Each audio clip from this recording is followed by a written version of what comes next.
મારા ભાઈને આવું બધું લાગતું હોય, મને તો કોઈ રાજમાં રસ હતો જ નહીં, છે નહીં. હું તો વનમાં જ જવાનો છું. ભાઈ તમે લોકો સમજી લેજો અને તમે જીતશો, એમાં કઈ સવાલ જ નથી. અર્જુન રડવા માંડ્યો. અર્જુન કે મોટા ભાઈ તમે કહો એટલે મેં માફી માંગુ. આમે શું કર્યું, મારાથી શું થઈ ગયું? શ્રી કૃષ્ણ કહે કે યુદ્ધમાં આવું બધું તંગ માણસ રહે, લડવા વાળાનું મગજ છે ને એ જરા આવું હોય, થોડુંક થઈ જાય. લડાઈ ચીજ જેવી છે ને કે એની અંદર માણસને આવું થાય. તમે તો ભાઈઓ બધા દેવ પુરુષો જેવા છો, તમારું કઈ થતું નતું. આ એક જ કિસ્સો બન્યું. કોઈ દી બન્યું કે વનમાં બન્યું, વિરાટપુરમાં બન્યું, સાક્ષાત્કારમાં બન્યું? કોઈ દી તમારા ભાઈઓને ક્યાં કોઈ દી થયું છે? તમે તો બધા દેવ પુરુષો કરાવો. બાકી લડાઈ છે ને એવું છે કે લડાઈ છે ને માણસનું મગજ જરા ભમાવી નાખે. ભૂલી જાઓ બધું. યુધિષ્ઠિરને કે આને આશીર્વાદ આપો, કર્ણને મારી ના આવે. યુધિષ્ઠિરે કહ્યું મારો આશીર્વાદ છે. કુંતાએ તને જે દિવસે જન્મ આપ્યો તેવો સૌભાગ્ય વાળો દિવસ એક પણ નહોતો. જા કર્ણનો વધ કરીને આવ. બે ભાઈઓ એકબીજાને ભેટા, પગે લાગ્યા. યુદ્ધ પૂર્વ પાછો આવીને કર્ણને ગોતતો કર્ણને જોઈને કહે કે ચાલ આજે આપણે હવે છેવટનો ફેસલો કરી નાખીએ. એને બહુ લાગે છે ને કે તું પરાક્રમી છે, શૂરવીર છે, તો આજે આપણે જોઈ લઈએ. અને પછી એમ કે છે કે દેવો જે યુદ્ધ જોવાને માટે આવ્યા હતા પોતાના વિમાનોમાં બેસીને, તેવું એક મહાન યુદ્ધ થયું બેની વચ્ચે, જેની ઉપમા કઈ આપી શકાય એવું નથી. વ્યાસે કહ્યું છે કે રુદ્ર પોતે પોતાના બે ભાગ કરી નાખે, શરીરના અને મનના, પછી એક ભાગ બીજા ભાગ સાથે લડવા માંડે તો શું થાય અને શું ઉપમા આપવી. એવું આ કર્ણ અને અર્જુન વચ્ચેનું યુદ્ધ હતું. કર્ણનું ગૌરવ અક્ષત છે એ બતાવનારો કિસ્સો છે.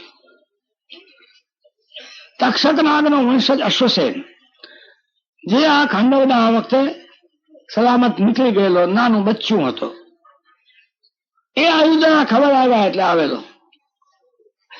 એને એમ છે કે અમારો ખાંડવનું વન બાળ્યું આ અર્જુને, તેને આપણે આ વખતે કરવું છે, મારી નાખવો છે. એટલે આજે બાણ ચલાવતો હતો તે બાણ ઉપર પાછામાં સંતાઈને ઉપર લપાવીને ઉપર લાંબો થઈને ગોઠવાઈ ગયો. બરાબર પેલો કંઠનું નિશાન લઈને બાણ છોડે છે. આને એમ છે કે આપણે કંઠમાં બાણ વાગે ને આપણે ડંખ લેવાનો છે.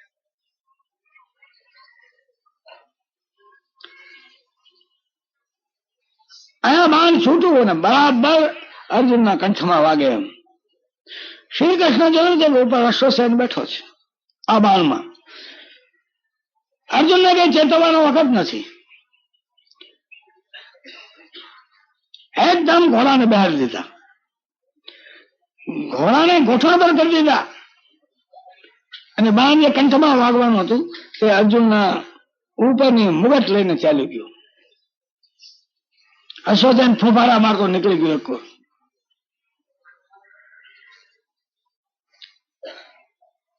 અર્જુને ફરીવાર ફેંટો બાંધ્યો. અશ્વસેન પાછો કર્ણ પાસે ગયો કે આમ કહેતો એને એવું કર્યું, હું અશ્વસેન નાગ છું અને હું કર્ણને મારવા અને હું અર્જુનને મારવા આવ્યો છું. હા તા બાણ ઉપર હું ચડી ગયો હતો, તને ખબર નહોતી, પણ હવે આપણે જે બાણ તારે મારવું હોય એના ઉપર મને ચડાવી દે તો હું અર્જુનનો સહાર કરીશ. કારણ કે હું કોઈ મદદથી લડતો નથી, મારે કોઈની મદદની જરૂર નથી અને મને એવું છળ યુદ્ધ કરતા આવડતું નથી. તારે જે કરવું હોય કર, તું તારી મેળાએ કરતો હોય કરજે. કર્ણને અંતકાળ સુધી પણ જે ગૌરવ વાળો ભાગ છે આ છે. અશ્વસેન પછી ચાલ્યો ગયો કે છે. દરમિયાન પરશુરામનો શાપ ફરવાનો વખત થઈ ગયો. પરશુરામે એને શાપ આપ્યો છે કે તું મને છેતરીને ભણ્યો. તે વિદ્યા તે અર્જુનને હરાવવા માટે લીધી ને પાંડવોને, પણ એ વિદ્યા તને ખરે વખતે કામ આવશે નહીં, તું ભૂલી જઈશ. બરાબર આ ક્ષણે ભૂલી ગયો. અને બીજું એમ કહેલું તારું રથનું પૈડું છે ગળશે. પૃથ્વી ગળી જશે રથનું પૈડું. રથ તો ફરે તો જ જીવાય, નહીં તો નિશાન લેવાય એકલું. રથ તો આગો પાછો થવાનો જ નથી. રથનું પૈડું ગળવા માંડ્યું. કર્ણની હિંમત તૂટી ગઈ. હે ખલાસ, જે પરશુરામે કહ્યું છે એ હવે થવા માંડ્યું. સામે મૃત્યુ દેખાય છે અને એ મૃત્યુને કઈ ચિંતા નથી, પણ એને ખબર પડી કે હું જીતવાનો નથી જ. હેઠો ઉતરીને રથનું પૈડું ખેંચવા કોશિશ કરે છે. અર્જુન તો બાણ મારવાનું જ કરા કરે છે. એટલે કે અર્જુન, તું વીર પુરુષ છે, તું લડાઈના ધર્મો જાણે છે. મેં હથિયાર હેઠા મૂકી દીધા છે મારા રથમાં, અને હું આ પૈડું બહાર કાઢું છું, તો મૂળું સબર તો થોભી જા. પછી રથનું પૈડું બહાર આવે પછી આપણે લડશું. તું ધર્મને સમજે છે.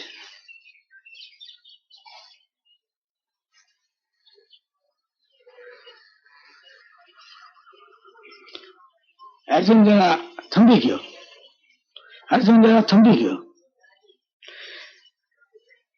એટલે શ્રી કૃષ્ણ કહે, પણ તું શું કામ થંભી રહ્યા કે?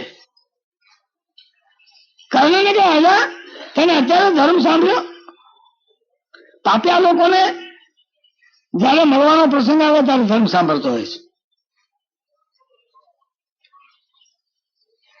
કોને ધર્મ સ્થળાગત.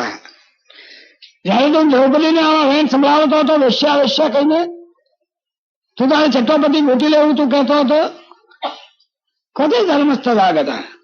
તારો ધર્મ ક્યાં ગયો હતો? લાક્ષાગૃહમાં તમે બધા ભેગા થઈને પાંડવોને બાળા, કોને ધર્મ સ્થળાગત. જુવારમાં બધાને ફસાવ્યા, ઘોષયાત્રામાં તમે આવ્યા, રાજ્ય હજુ નિયમ મુજબ આપવાનું હતું તે આપ્યું નહીં, કોને ધર્મ સ્થળાગત. એક એક પ્રશ્ન થાય છે ને પેલો ખાવો પડતો જાય છે. કારણ કે ભગવાન તો રોકડો જ હિસાબ આપે છે ને હાથમાં. અર્જુનને કહે છે કે તું વિચાર દે કે લગાવી દે કે એ ત્યારે રથનું પૈડું ખેંચતો હતો ત્યારે એને મારેલો નથી. લોકોને હું વાંચ્યું એટલે એમ થાય ગઈ વખતે માર્યો નહીં. રથનું પૈડું તો હવે નથી નીકળતું એટલે રથ ઉપર ચડીને એ લડાઈ કરવા માંડેલો. અને લડતા પછી અર્જુનને કહ્યું કે હવે તું રમવાની વાત રમત જેવું નહીં કર. એટલે પોતે પોતાનું બાણ કાઢીને સંકલ્પ કરે છે કે મેં કોઈ બી મારા વડીલોની આમન્ય ન ઉથાપી હોય અને મેં કોઈ દિવસ અધર્મ ન કર્યો હોય તો આ બાણથી કર્ણનું મસ્તક કપાય. અને વીજળીના જેવું બાણ ઝબકતું ગયું અને કર્ણનું માથું ખરી પડ્યું. હાહાકાર થઈ ગયો. ચારે બાજુ એમ કહે છે કે શરીરમાંથી વ્યાસે કહ્યું છે એક તેજનો લીસોટો નીકળીને સૂર્ય ભેગો ભરી ગયો. સૈન્ય બધા હથિયારો હેઠા મૂક્યા. બંને સૈન્યો ના બધા આગેવાનો વડીલો બધા કર્ણને અંજલિ આપવા આવ્યા. યુદ્ધ બંધ કરી દો. આમ જે કુંતાનો પુત્ર, રાધાનો પુત્ર, અંગદેશનો રાજા, દાનવીરોનો અગ્રણી, ધનુર્વિદ્યામાં જે અર્જુનનો બરોબરીયો હતો, કોક વાર ચડિયાતો પણ હતો, તેનો અંત આવ્યો. તો મિત્રો, કર્ણ પર્વ અને દ્રોણ પર્વ બે આપણે આજે પૂરા કર્યા છે. અને આવતીકાલે બાકીનું મહાભારત અડધા પોણા કલાકમાં આપણે પૂરું કરશું. અને કાલે આપણું 11:30 અહીંથી સમેટીને પરસ્પરની વિદાય લઈશું. જે બધા લોકો અહીંયા આવ્યા એ બધાનો હું પહેલેથી આભાર માનેલો છું. સાંભળ્યું એનો પણ આભાર માનેલો છે. અને એમની પાસેથી હું થોડી આશા રાખું છું કાલે કહેવાનું છે. સાવ કશી આશા વિના મેં આ નથી કર્યું. કંઈક આપણા જીવનમાં કેવા કેવા ફેરફારો થવા જોઈએ. કથા વાર્તા આનંદ માટે સાંભળવાની છે, એ વાત સાચી છે, પણ આનંદની જોડાજોડ બોધનું સૌંદર્ય પણ છે. આમાંથી બોધ લેવાનો હોય છે, એ પ્રમાણે જીવન ગોઠવવાનું હોય છે. એ આપણે કાલે કરશું. આજે આપણે કર્મ પર્વ સમાપ્ત કરીએ છીએ.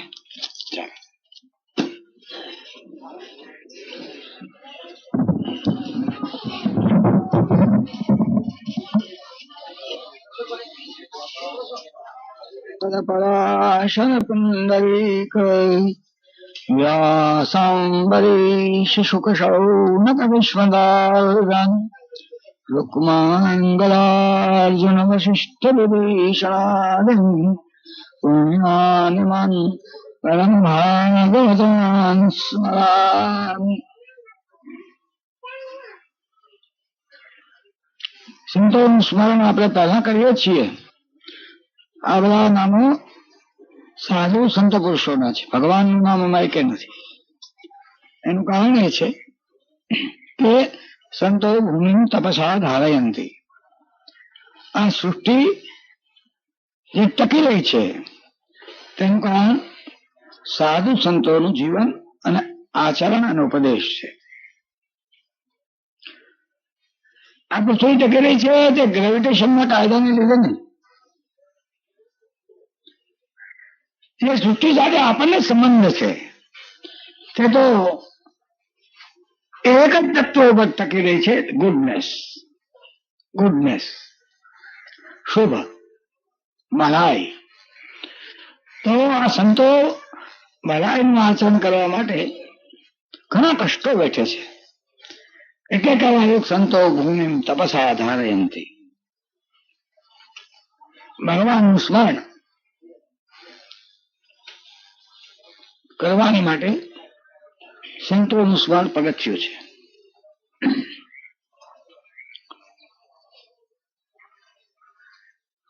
કર્મનું અવસાન થયું એટલે દુર્યોધનને ખાતરી થઈ ગઈ કે હવે આપણે તો કઈ સવાલ જ નથી, બારે વાન ડૂબ્યા. એક દિવસ તે બધી લડાઈ ચાલી, શલ્ય થયો સેનાપતિ, પણ દુર્યોધને તો નક્કી કરી નાખ્યું કે આપણે હવે આ યુદ્ધમાં હારેલા છીએ, એટલે શલ્યના મરણ સાથેથી ભાગી છૂટ્યો. વાગીને એક તળાવની અંદર જઈને સંતાઈ ગયો. સાંજે યુદ્ધ પૂરું થયું, કૌરવ સેના આખી નાશ પામી જ્યારે, અને 3-4 જણા કૃતવર્મા, કૃપાચાર્ય, અશ્વત્થામા, સંજય, આવા 5-7 જણા માત્ર રહ્યા અને ભાગી છૂટ્યા. તારે યુધિષ્ઠિરે કહ્યું કે આ બધા તો ઠીક, પણ આનો કરવા વાળો મૂળ જે છે એ ક્યાં? દુર્યોધન કેમ દેખાતો નથી? શોધો એને. ચારે બાજુ શોધ કરવા માંડ્યા. પાપ પુરુષ જે છે તે તો હજી જીવતો છે. પેલા તળાવની અંદર છુપાયેલો, ત્યાં કેટલાક પારધીઓ પોતાનો શિકાર લઈને ગયેલા, પાણી પીતા હતા. ત્યાં એમને ખબર પડી કે આમાં દુર્યોધન છુપાયેલો છે. એટલે આવીને આ લોકોને ખબર હતા કે દુર્યોધન તો પેલા તળાવમાં છુપાયેલો છે. એટલે શ્રી કૃષ્ણ, ભીમ, અર્જુન, સહદેવ, નકુલ આ બધા લોકો ગયા અને ત્યાં ઉભા ઉભા કહ્યું, અરે દુર્યોધન, આ તારા બધા સગાવાળાનો નાશ કરીને હવે તું જીવ બચાવવા એક કાયરની જેમ શું અંદર હંતાઈને બેઠો છું? તું મોટો વીર પુરુષ છે, એમ બઢાઈઓ હાંકતો હતો, તો હવે હંતાઈને તું શું કરે છે? અહીંયા બહાર આવ અને આ પૃથ્વીને ભોગવતાની ત્રેવડ હોય તો. એટલે પેલા પાણીમાં રહે જવાબ આપો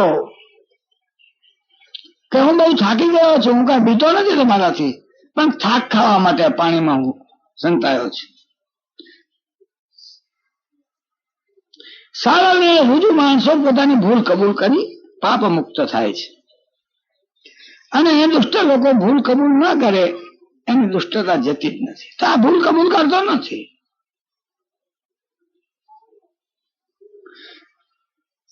દુર્યોધને કહ્યું કે ભાઈ તું હવે આરામ લઈ લીધો તો બહાર આવ, અને તારા બધા સાથીદારો મરણ પામ્યા છે, કોઈ બાકી નથી, તું એકલો છે.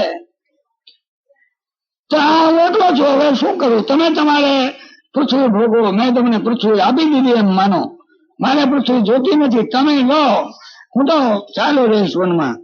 અરે દુર્યોધન, તારી લીધેલી પૃથ્વી હવે અમારે નથી લેવી. હવે તું દેવા વાળો થઈ ગયો, અમે દેવા વાળા થઈ ગયા. બહાર આવ, બહાર કે અમારે તો તને ધરતી ઉપર સુવાડીને આ રાજ લેવું છે. તારું દીધેલું એ તો અમે માગ્યું હતું તે દાડે, ત્યાં આટલું ને અડધું પણ. હવે તું દાતા અને અમે દાન લેનારા એ નહીં ચાલે. તું બહાર આવતો પુરુષ હતો.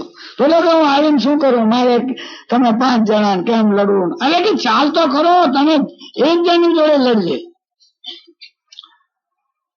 પેલો પાણીમાંથી મોટો મગરમાં છોડો થાય એમ બહાર આવ્યો, આવીને ઉભો રહ્યો.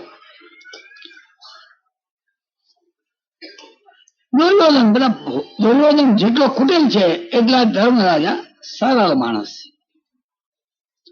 ભગવાને ભક્તનું વર્ણન કર્યું છે. ભક્તના લક્ષણો 12મા અધ્યાયમાં ગણાવ્યા છે. એમાં અભયસ્તમ સત્વ સંશુદ્ધ જ્ઞાન યોગ વ્યવસ્થિત એ બધું વર્ણન કરતા કરતા દક્ષ એમ કહ્યું છે કે મારો ભક્ત દક્ષ હોવો જોઈએ, ડફોળ નહીં હોવો જોઈએ, ભોળો નહીં હોવો જોઈએ, ગણતરી વગરનો નહીં હોવો.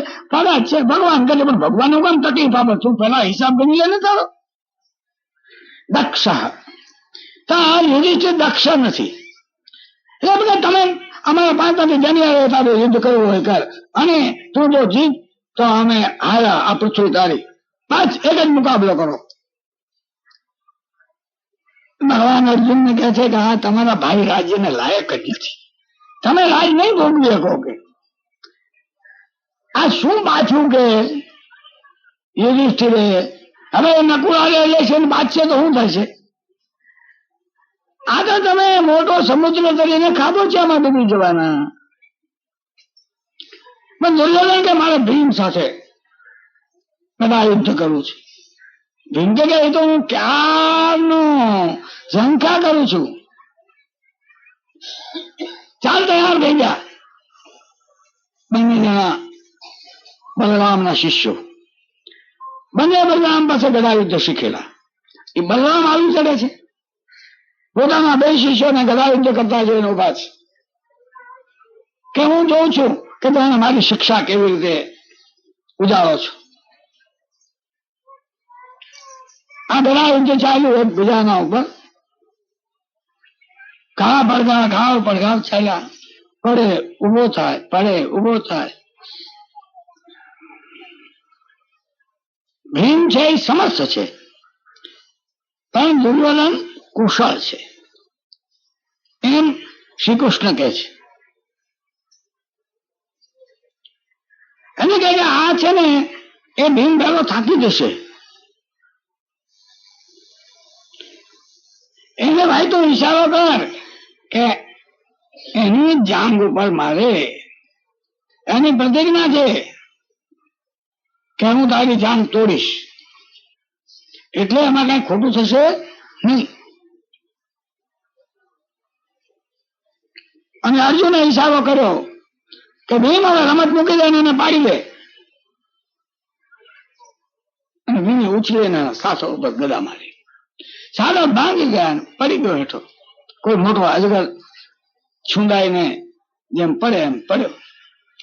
અને બલરામ એકદમ ગુસ્સે થઈ ગયા. અલા ભીમ, તે બધા યુદ્ધના નિયમનો ભંગ કરો, તને હું મારી નાખું. હવે લઈને દોડ્યા. મારા દેશ તું આવું કરે છે? શ્રી કૃષ્ણ કહે કે મોટા ભાઈ, ભીમે આ હાથળ ઉપર માર્યું, સારું તો ન કરું, ખોટું તો કર્યું છે. પણ તમારે સમજવું જોઈએ કે એને પ્રતિજ્ઞા હતી કે તમારા સાથળ ભાંગીશ, નહીં તો જવો તો નરકમાં દઈશ.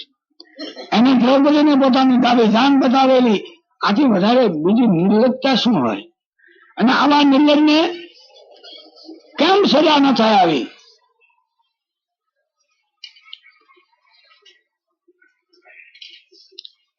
અને ભીમનો તો એક પાપ થયું, આના 100 પાપ છે એનું શું? ક્યાં તમે કોઈ બોલતા હતા કે અને એક પાપ થયું એટલે બધા તમે તૂટી પડો છો એનામાં છે.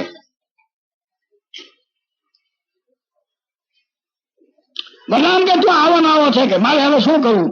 તું વચ્ચે પાડ એટલે મારે હવે શું કરવું? આ હાલો મારા નથી રહેવું. હળ પછાડીને ચાલ્યા ગયા. અને ભીમે જોઈને પેલાને એક લાત મારી માથા ઉપર.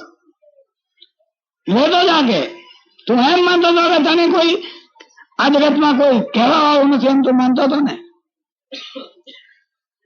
યુધિષ્ઠિરનું મન બહુ દુખાવે. અરે ભીમ એક પડેલો શત્રુ છે, કોઈ આપણો ભાઈ છે, અને તું આ પાટું મારે છે, ઠીક નહીં કર્યું.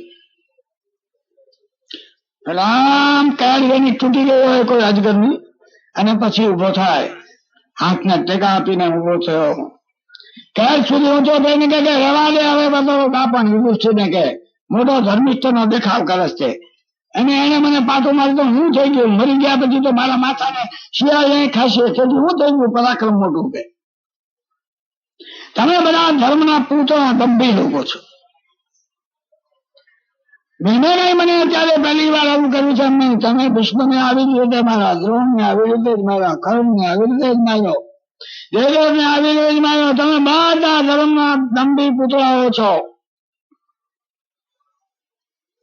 સર્વ ફૂંકાવા મારે એમાં બોલે છે. નિવેદન કે ભાઈ હવે મરતી વખતે તો જરા ખાખણો રહે, જીભ હરખી વાપર, જીભ હરખી વાપર. આ બધા તારા કરતૂક છે. કઈ આ બધું ન કરવું હોત તો કઈ આવું થાત? ભીમને પહેલી વાર નાનો 12 વર્ષનો હતો જય દીધું, ત્યારથી આ દીધું સંભાળ ને કે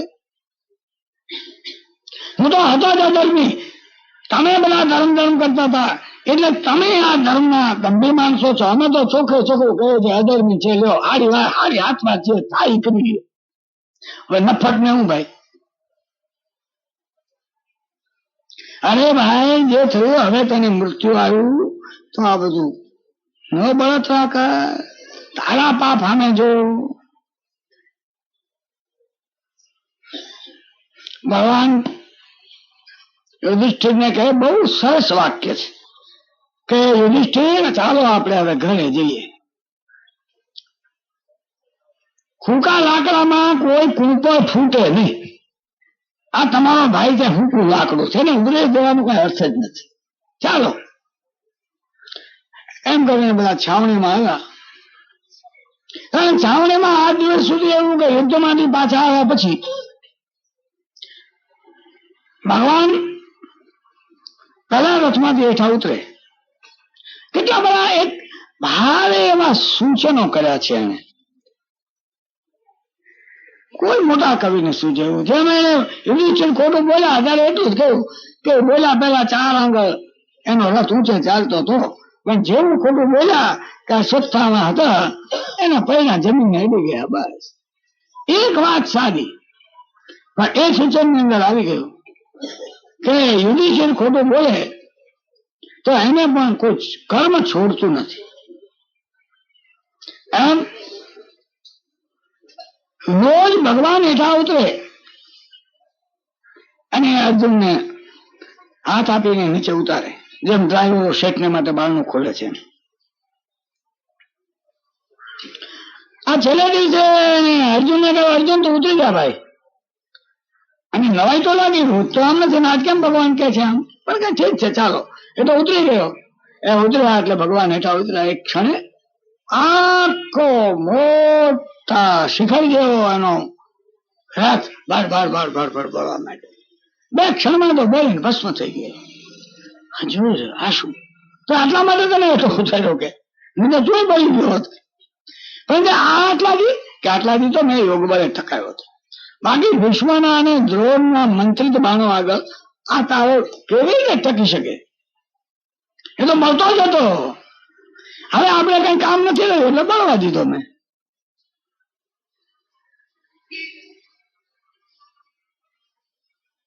છાવણીમાં ગયા.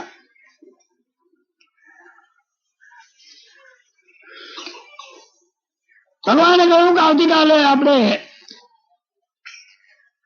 ધૃતરાષ્ટ્ર ગાંધારીને આશ્વાસન આપવા જવું જોઈએ.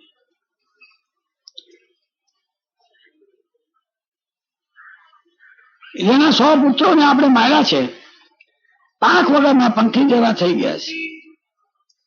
આપણે એને આશ્વાસન આપવું જોઈએ. મને તો બહુ બીક લાગે છે ગાંધારીની. એ મારી માં એવી સતી છે ને કે હું તો એનાથી બહુ દૂર છું.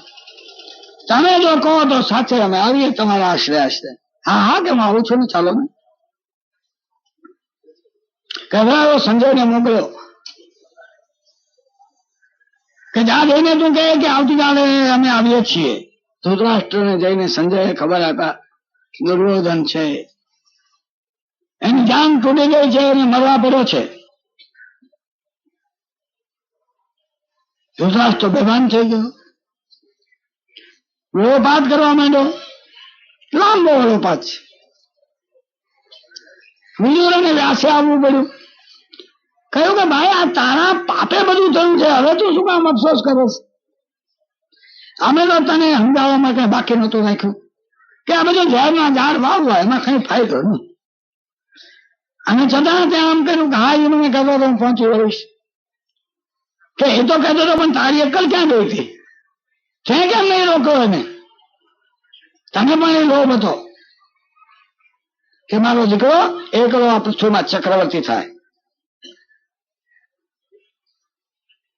એના આ ફળ છે. હવે શોક કરવો એ નકામો છે, માણસ માત્ર મળે છે. તારા દીકરા બધા યુદ્ધ કરતા કરતા મળ્યા, કઈ ભાગીને તો નથી મળ્યા. અફસોસ નહીં કર, ક્ષત્રિયના દીકરાઓ યુદ્ધ કરતા કરતા મળે, એમાં શું? એવું આશ્વાસન આપ્યું. ત્યાં સંજય આવીને કહ્યું કે પાંડવો તમને મળવા આવે છે. એ મારે રણભૂમિ જોવી છે. ગાંધારી કહે કે મારે પણ રણભૂમિ જોવી છે. નીકળ્યા રોતા કકળતા. એની પછવાડે 100 બધી સ્ત્રીઓ છે, એના 100 દીકરાની અને બીજા બધા જે કૌરવો ના આગેવાનો બીજા મળેલા, ત્યાંની બધી સ્ત્રીઓ ટીટોડીને જેમ રડતી કકળતી પછડાટો ખાતી ખાતી.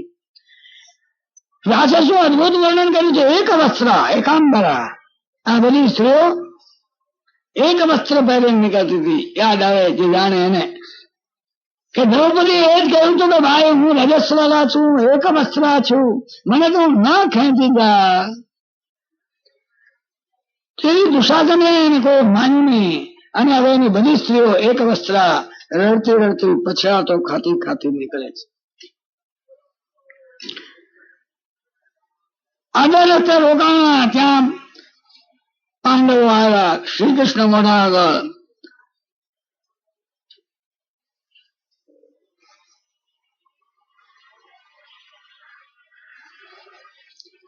વાટો તો બાંધેલો છે ગાંધારી. ધૃતરાષ્ટ્રને તો આંખો જ નથી. શ્રી કૃષ્ણ કહે કે આ પાંડવો તમારી ક્ષમા માંગવા માટે આવેલા છે. હવે તમે ભૂલી જાઓ, તમારા દીકરાઓ દુષ્ટ હતા, એનું આ ફળ છે.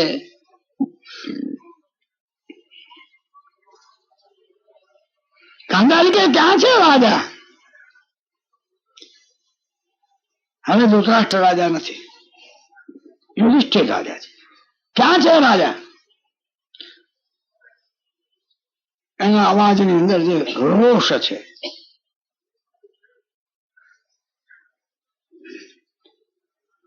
યુધિષ્ઠિર મોઢાગળ આવે કે છે માં, આ તમારા 100 પુત્રોને મારવા વાળો હું યુધિષ્ઠિર તમારા શાપને માટે લાયક છું.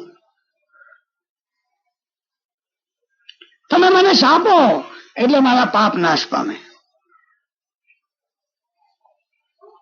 વ્યાસ કહે છે ગાંધારી ત્યાં 8 દિવસ સુધી મોટું મન રાખ્યું છે. અત્યારે તો ઉદ્વેગ પામતે નહીં.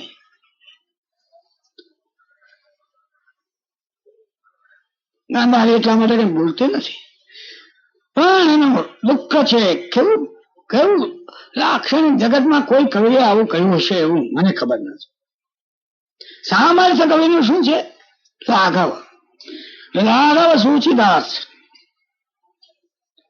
લાંબુ લાંબુ કહે તો કવિ જ નહીં. પગે લાગ્યા ત્યારે કહે છે કે ગાંધારીની નજર યુધિષ્ઠિરના નખ ઉપર પડી. બાકી તો પડદો છે, આંખે બાંધ્યું છે, દેખવાનો સવાલ નથી. પણ ત્રાસું તો દેખાય પડદા સંસરવું. એ ત્રાસી આંખે એના નખ ઉપર જાય એનું જોયું ને, પેલા નખ કાળા થઈ ગયા. કોને ખબર હવે કાળા થઈ ગયા નખ. ત્યારે ધ્રુજી ગયા. અર્જુન તો શ્રી કૃષ્ણ માં હિંમતો જો મરી ગયા ક્યાં તો. આપણે બધાને પહોંચી શકીએ પણ આ સતી સ્ત્રીને કેવી રીતે પહોંચીએ? હમણાં મારી નાખશે. ગુજરાત કે આવ બેટા આવ, મારા છોકરાઓ તો મર્યા, એના પાપે હવે શું કે. દુર્યોધન માથે આપ મૂકો. પછી ભીમ ક્યાં છે? ભીમ આ બધા કેટલા બધા ઊંડા બધા સૂચનો છે, ઊંડી વાતો છે. ક્યાં છે ભીમ? કે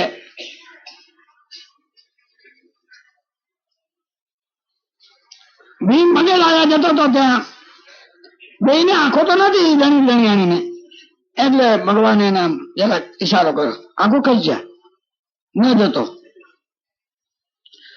ત્યાં ભીમની એક લોખંડની મૂર્તિ હતી, જેની સાથે રોજ દુર્યોધન કુસ્તી કરતો, લડવા લઈને બરાબર એને પ્રેક્ટિસ કરતો, ભીમને મારવો છે એમ માનીને. એ મૂર્તિ હતી લોખંડની, એને પડ્યા હતા, હવે એકદમ ધકેલી દીધી. આ બેટા આવ. એને આ ધૃતરાષ્ટ્રે પથમાં લીધું.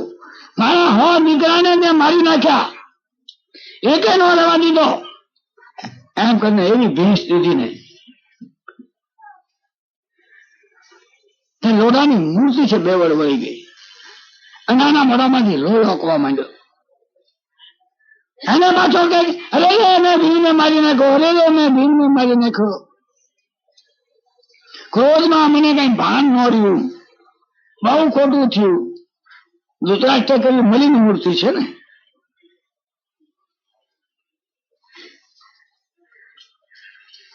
શ્રી કૃષ્ણ કહે કે તમે બહુ અફસોસ ન કરો, ભીમને તમે નથી માર્યો, આ તો ભીમને લોખંડની મૂર્તિ તમે બાંધી નાખી.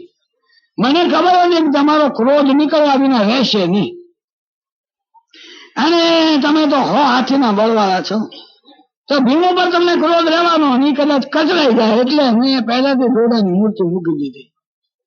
બહુ સારું કર્યું, બહુ સારું કર્યું. હવે બેટા ભીમા મારો ક્રોધ નીકળી ગયો, સાહેબ હવે હું તમે નહીં દબાવી દઉં. ભીમ ફટફટ ફટફટ થાય છે કે હવે આ ડોહાનું કઈ કહેવાય નહીં. પણ યુધિષ્ઠિર કહે કે હવે મરાર નીકળી ગઈ છે, જા તું, તારે કઈ વાંધો નથી. બેટીને આશીર્વાદ આપ્યા, નકુલ સહદેવ આશીર્વાદ આપ્યા. બીજે દિવસે આગળ ચાલ્યા.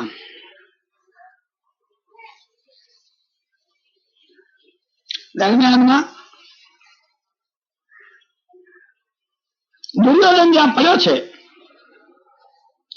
ત્યાં કૃપાચાર્ય, અશ્વત્થામા, કૃતવર્મા એના 3 જે બચ્યા છે 11 અક્ષોહિણીમાંથી, એ 3 જણા ત્યાં ગયા. અરે અમારા મહારાજાની આ દશા જોવે તો પેલો લોહી રોકે છે, માંસના લોચા બધા શિયાળિયા છે એ તોડી તોડીને લઈ જાય છે. કોઈ ત્યાં નથી, ગીધડા છે, શિયાળિયા છે, વરુ છે, અને પેલો દુર્યોધન બિચારો હાથ થોડોક હાલે તો આમ તેમ કર્યા કરે છે. અરે રે, માથે સોનાનો મુગટ અને હીરાના હાર કરવા વાળા એક હારે જોયે તો 1000 નોકરો હાજર હોય. હે મારા મહારાજની આદશા. રડવા માંડ્યા, એટલે કે નહીં રડવા, કે હું વીર મૃત્યુ પામ્યો છું. રડવાનું હોય તો દુર્યોધન ને નથી, પાંડવો એ છે.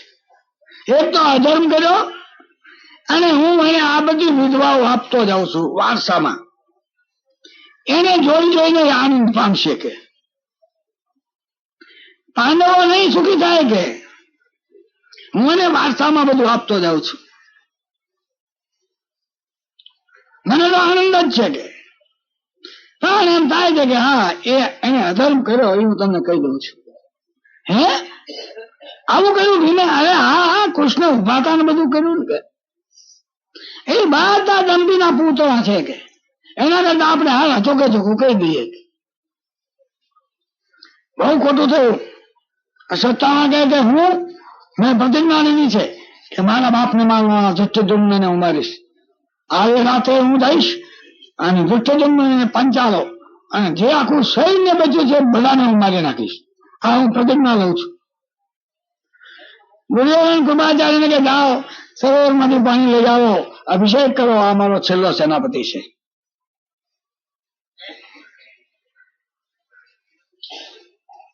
અશ્વત્થામાને અભિષેક કરો, સેનાપતિ બનાવો. જા, હું તને રજા આપું છું, નાશ કર બધાનો, મારા દુશ્મનોનો. 3 જણા ઉપડ્યા અને આ શિયાળાને હાથ તો બિચારો પડ્યો છે એમને. સાંજમાંથી રાતે ક્યાં જવું, રાત્રે જઈને આપણે કરવું છે. એમાં અશ્વત્થાના મનમાં છે, દિવસે તો કઈ એને જીતી ના શકાય. બેડા ઝાડ નીચે કૃપાચાર્ય કે મામા મને ઊંઘ આવતી નથી, મારે અત્યારે જ ઉપડવું છે, આના બધાને રાતે કાપી નાખવા છે. ભાઈ રાત્રે યુદ્ધ ન થાય, આ કાળો કામ કહેવાય, એવું કોઈ કર્યું નથી. આપણે એવું કરાય નહીં. સવારે આપણે 3 જણા જઈશું અને સામસામું યુદ્ધ આપશું નહીં. વિવાદ રહેવા દો. પાંડવોએ વળી કયો ધર્મનો નિયમ પાડ્યો છે? નહીં, હું બધા રાતે જવાનો છું. કે ભાઈ તું ઉકેલો છું, આ દશામાં તમને ધર્માધર્મની ખબર ન પડે, તારો ભાઈ. પેલા 2 જણા ઝાડ નીચે તો પડ્યા, પેલા ઊંઘી ગયા, પણ નિંદર ના આવે. 3 જણા કોણ સખી ગયા, પ્રીત વછોયા બહુ જણા ખટકે વહે રહ્યા. 3 જણને ઊંઘ ના આવે, નિંદર ના આવે. 3 જણા કોણ સખી ગયા, પ્રીત વછોયા બહુ જણા, બહુ રૂઢ હોય, ખટકે વહે રહ્યા. આ વેર ખટકે છે એને ઊંઘ આવતી નથી અશ્વત્થામાને. એમાં બરાબર બધા સંકેતો છે પાવરફુલ. એમાં એક ઘોડ ઉડતું ઉડતું આવ્યું અને ઘોડ ઉડતું ઉડતું આવીને અંધારામાં આ ઝાડ ઉપર જે બધા માળા છે કાગડાઓના, એ કાગડાઓના માળામાં કાગડા ઊંઘે છે, તેના પર તૂટી પડ્યું. એના બચ્ચાને વીખી નાખ્યા, મારી ખાધા, ઈંડા ફોડી નાખ્યા, કોકની ડોક મળી નાખી, કોકના ખીચા કાઢી નાખ્યા, કોઈના પગ લઈ નીચે બધો પથારો થઈ ગયો. ઘોડે આવી કર્યો નથી. એને જોયું, હા બસ રાત્રે જઈને આ કરવું, આ બધું બરાબર છે. હવે મારે કઈ મારા મામાનું માનવું નથી, કોઈનું માનવું નથી. આ ઘોડે મને શિખામણ આપી કેમ કરવું ને કેમ જીવવું, તે આ ઘોડે મને શિખામણ આપી.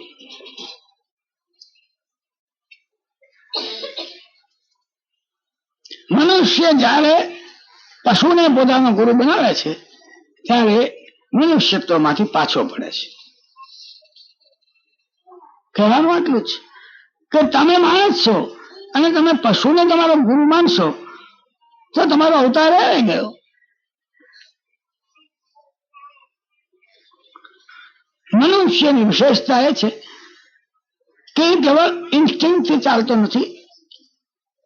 ઉત્ક્રાંતિમાં એને ઇન્ટેલેક્ટ નામનું એક સાધન મળ્યું છે, બુદ્ધિ, સારા વિવેક.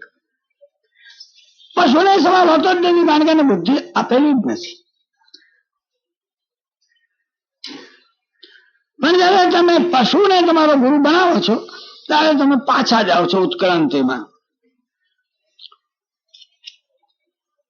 આ ઘોડને એને ગુરુ બનાવ્યો. વ્યાસે સૂચન કર્યું કે અશ્વત્થામાનું દ્રોણનું બ્રાહ્મણત્વમાંથી કેમ અધપતન થતું જાય છે. એને માવાનું ઉઠા, હાલો મારે કઈ તમારો સાંભળવાનું છે, નમણામાં રાતે જવાનું છે. પણ આને હારે લીધા. હવે આખા છાવણીની અંદર તો બધા શાંતિથી ઊંઘે છે. 18 દિવસના યુદ્ધમાં થાકીને રોજ થઈ ગયા, પાછળની જેમ ઊંઘી ગયા છે. કારણ કે કાલે કઈ લડવાનું નથી, હવે કોઈ ચિંતા નથી. કોઈની સંકલ્પમાં વિકલ્પમાં ક્યાંય ચિંતા હવે રહી નથી. જેટલા જીવતા છે પંચાલો, બીજા યોદ્ધાઓ બધા ઊંઘી ગયા છાવણીમાં. અને છાવણીમાં દાખલ થઈ સીધો ધૃતરાષ્ટ્રના તંબુમાં, ધૃષ્ટદ્યુમ્નના તંબુમાં ગયો. જઈને ધૃષ્ટદ્યુમ્નને લાત મારી ઉઠાડ્યો અરે મારા બાપ ને મારા છાતી માથે ચડી બેઠો. ઓલો બીજા હથિયાર લેવા જાય તે પેલા અને ગળું દબાવી આજે તું કયા આજ કે હવે મારા બાપ ને તે મારા હતા ને હું આનો વહેર લઉં છું. દુર્યોધન ની ટોટો દબાય. દુર્યોધન કે ભાઈ મારવા તો મારી નાખ જલ્દી. મને રેબાવમાં પેટમાં પાટું માર્યું, વાહ ભાંગી નાખ્યો કે તને હું આવી રીતે નહીં મારું હથિયારથી આમ જ મારું તને મારી નાખવો છે. મારીને ઉભો થયો ત્યાં પડખે મામાની પાસે 5 છોકરાઓ પાંડવોના સૂતેલા તે દિવસે એકદમ જાગી ગયા, એના માથા ઉડાડી દીધા. હો હો હો અંધારોમાં થઈ ગયું. કોણ આવ્યું? રાક્ષસ આવ્યો, યક્ષ આવ્યો. છાવણી ની અંદર કૃપાચાર્યને કહી દીધું બાણ આગળ કરો, ભાગે અને ત્યાંથી મારો અંદર હું માગું છું. કોક હથિયાર લેવા જાય, કોકના હથિયાર છૂટી જાય અને એકલો અશ્વત્થામા બધી સેનાને ખતમ કરી નાખે. લોહી તરબોળ કોઈ રાક્ષસ છે ભયંકર. એક જણ બાકી ના રહ્યો. એટલે બહાર નીકળીને કે આપણે મહારાજ દુર્યોધન નું તર્પણ કરી નાખ્યું. કે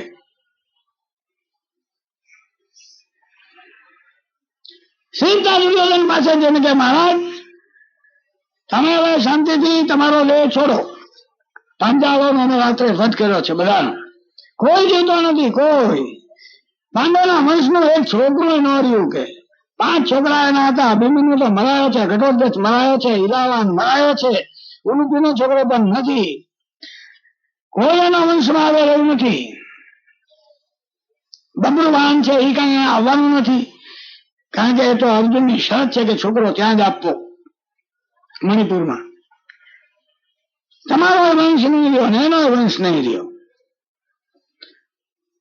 દુર્યોધન કહ્યું ભીષ્મ, દ્રોણ, કર્ણ કોઈએ મારું આટલું ભલું નથી કર્યું. આ તે જેવું મારું ભલું કર્યું એવું કોઈએ કર્યું નથી. કે મેં છોડી દીધો, આ ભાગ્યા. કારણ કે એને ખબર છે કે હવે તો ભાગવા સિવાય બીજું કોઈ આવો છે જ નહીં.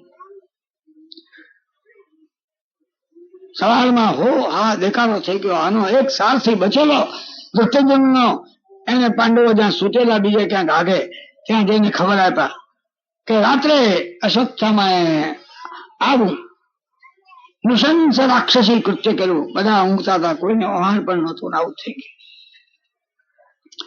દુર્યોધન તો મરી ગયો પણ આપણને બધાને મારતો ગયો. યુધિષ્ઠિર બિચારા ભાંગી પડ્યા. અરે તું જરા દ્રૌપદીને તેને બોલાવી લાવ. હું તો એને શું કઈ કહી નહીં શકું, મારી હિંમત નથી. કેવી રીતે હું દ્રૌપદીને આશ્વાસન આપીશ? અર્જુન ભાઈ તું દ્રૌપદીને જરા સંભાળજે. આવે તો ચાલો ત્યાં ત્યાં બધા ઢગલા પડ્યા છે મળદાના. દ્રૌપદી એકદમ આવીને પોતાના 5 પુત્રોને મરેલા જેવા રડવા માંડે. અરે આખો દરિયો તર્યો આપણે, અને પછી ખાડામાં આવીને ડૂબી ગયા. મહારાજ હવે સુખેથી રાજ કરો સુખેથી. યુધિષ્ઠિરને ઠપકો આપવા માંડી. શું તમે મોટા મોટા સમર્થ ભાવ થયા? ભીમ તમે શું મોટા સમર્થ? મારા 5 કુમાર છોકરાઓને કોઈ બચાવી ન શક્યા? કૃષ્ણ સામે જોઈને કે તમે શું કર્યું? તમે ના બચાવી શક્યા? 5 પુત્રો હું પુત્રોની વગરની છે. હું તો અહીંયા જ ખાતા પીતા વિના બેસવાની છું. અન્યનો નાનો મામા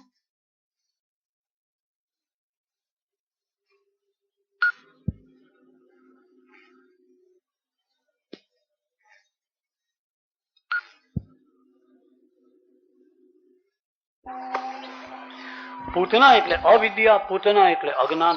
અજ્ઞાનને જયારે અગ્નિ સંસ્કાર થાય છે ત્યારે તે કાયામાંથી કીર્તિ નામની સુગંધ તે અગરુના જેવી છે તે ચારે બાજુ ફેલાય છે.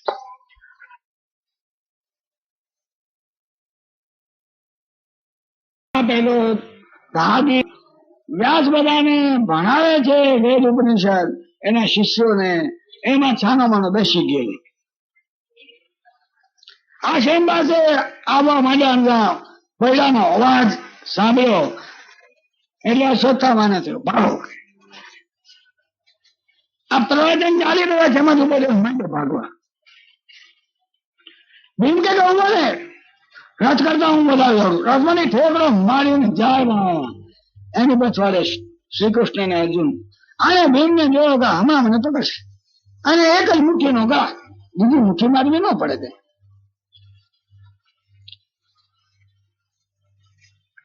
એને બ્રહ્મશિર શસ્ત્ર જે એના બાપે શીખવેલું એ શરતે કે ન જાણનારની સામે આ અસ્ત્ર વપરાય નહીં.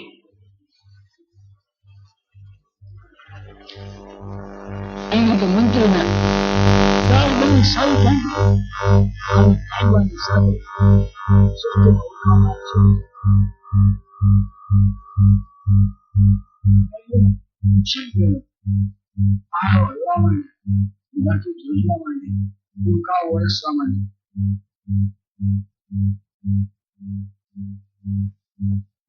શ્રી કૃષ્ણને હવે પણ તું અર્જુન શું જોડે છે?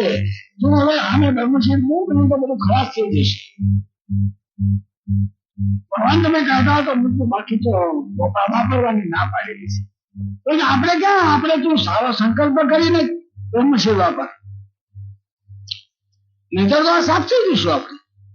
તને ખબર છે ને કે આ ઉલ્કાઓ જ્યાં પડે ત્યાં 12 વર્ષ સુધી અનાજ ન થાય. અંદર વાક્ય છે હિરોશીમામાં ઘાસ ઘણા વખત સુધી થયું નહોતું, એક લીલું તણું નહોતું નીકળતું. ઋષિને કેદારે ખબર છે કે આવું શસ્ત્ર વપરાય ત્યાં 12 વર્ષ સુધી પૃથ્વી છે એમાં અનાજ ન થાય. તું જલ્દી કર અને સંકલ્પ કર્યો કે હે દેવાધિદેવ, આ બ્રહ્મશિર શસ્ત્રમાં સંકલ્પ સાથે હું પૂછું કે આના વડે મારા ગુરુપુત્રનું પણ ભલું થાય, જગતનું પણ ભલું થાય અને અમારું પણ ભલું થાય. પહેલું વાક્ય છે ગુરુપુત્રનું ભલું થાય. આપણે જે કલ્ચરને શોધી રહ્યા છીએ, શસ્ત્રોને વાપરવા એમ નહીં, પણ શસ્ત્ર કેમ વાપરવા તેમાં કલ્ચર રહેલી છે. શસ્ત્રો ઉપર કેવું નિયમન હોવું જોઈએ,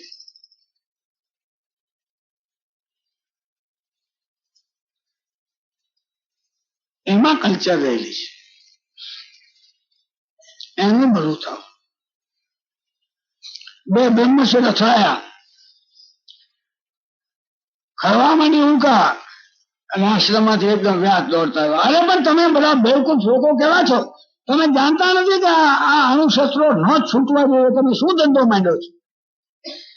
તમે કઈ પ્રજાના જીવનની કઈ કિંમત છે કે નહીં? કે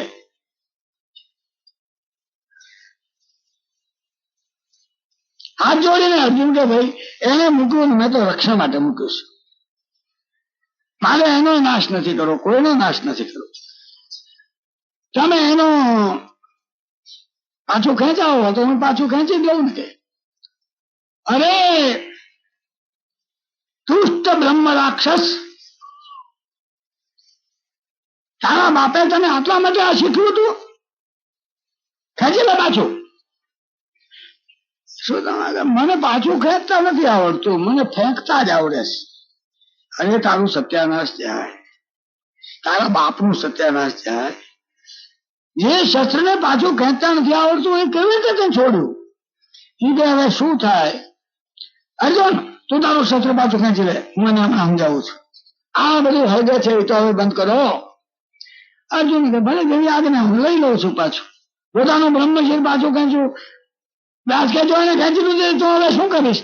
કે કરવાનું શું હવે? હું તો એટલું બહુ તો કરી શકું કે હું એવો સંકલ્પ કરું કે અમુક ઠેકાણે વાગે એટલે બાકીના બધા તો છૂટા. તો એમ સંકલ્પ કર, પણ અંત લાય કે આને સંકલ્પ કર્યો. એક દિશામાં શસ્ત્ર ચાલ્યું ગયું. આગે શું કર્યો સંકલ્પ? કે મેં તો એવો સંકલ્પ કર્યો કે આ ઉત્તરાના ગર્ભને વાગે એટલે નિષ્પાંડવ પૃથ્વી થઈ જાય.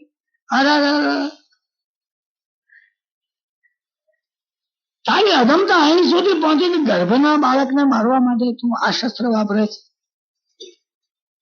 દુષ્ટ તારી શું અધોગતિ થશે? શ્રી કૃષ્ણ કે ચિંતા ન કરો વ્યાસ, કે એને કહી દો કે ઉત્તરાના ગર્ભ નથી મરવાનો. ભલે કે મરવાનો જ છે, મારું શસ્ત્ર ફળ ન જાય. મને મરવાનો હોય તો શ્રી કૃષ્ણ કે મને જીવતો કરીશ. તું એમ માને છે કે દુષ્ટ લોકો છે એ ફાળે દુનિયામાં? તો આ સૃષ્ટિ કોઈ ટકી જ ન શકે. હું તને કહું છું, તારું શસ્ત્ર જવાનું છે. પરીક્ષિત મળેલો જન્મ છે તો હું એને જીવતો કરીશ. અને તું જીવજે 3000 વર્ષ, રખડા કરજે, લોહી અને પર્વતાળા શરીરમાંથી ફૂટી નીકળશે. આવી નિરર્થક બાળ હત્યા કરવા વાળા અધમ માણસને માટે આથી મોટી સજા ન હોય. તને મારાય જ નહીં, તને મારીએ એ તારા ઉપર દયા કરી કહેવાય, તને વરદાન આપ્યું કહેવાય, તને દાન આપ્યું કહેવાય. નહીં, તને મારવો જ નથી. અર્જુન એને મારવાનું, એને માથા પર મને લઈ લો. એ ભ્રષ્ટ બ્રાહ્મણ છે, બ્રાહ્મણ છે જ નહીં, શુદ્રાથી શુદ્ર પિશાચ થઈ ગયો છે. લઈ લો એના માથેથી મણી. અર્જુને મણી ખેંચી લીધો માથે હતો. જા હવે 3000 વર્ષ રખડા કર. આ પરીક્ષિત તો 60 વર્ષ રાજ કરશે, જીવશે. તું 3000 વર્ષ જીવજે. આવી રીતે મને લઈને બધા પાછા આવ્યા. ક્યાં છે ગુરુપુત્ર? ક્યાં છે? કારણ કે દેવી ગુરુપુત્ર નો મણી લીધો લઈ લીધો છે. હવે માથું લીધા બરાબર જ છે ને. તમે શાંત થાઓ. દ્રૌપદી ભાગવતમાં કહે છે, કારણ કે ભાગવત એ મહાભારતને અનુસંધાને કહેવાનો પ્રયત્ન કરેલો છે વ્યાસના નામે, કોઈ બીજા મોટા કવિએ. એમાં એ કહે છે કે તમે આ અશ્વત્થામાને ન માર્યો એ સારું કર્યું, કારણ કે દીકરો મરે ત્યારે શું થાય એ હું તો અનુભવું જ છું. મારે કૃતિને આવી રીતે રોડાવી નથી. તમે સારું કર્યું. હાલ આવો મણી. યુધિષ્ઠિરને કે મહારાજ તમારા માથા પર મૂકો અને જોઈને હું પ્રસન્ન થઈશ. તમે રાજગાદીએ બેસો ત્યારે આ મણી સાથે બેસજો, જોઈને મને આનંદ થશે. એમ કરીને શ્રી કૃષ્ણ માતાના મુગટમાં પેલું મણી મૂકે છે.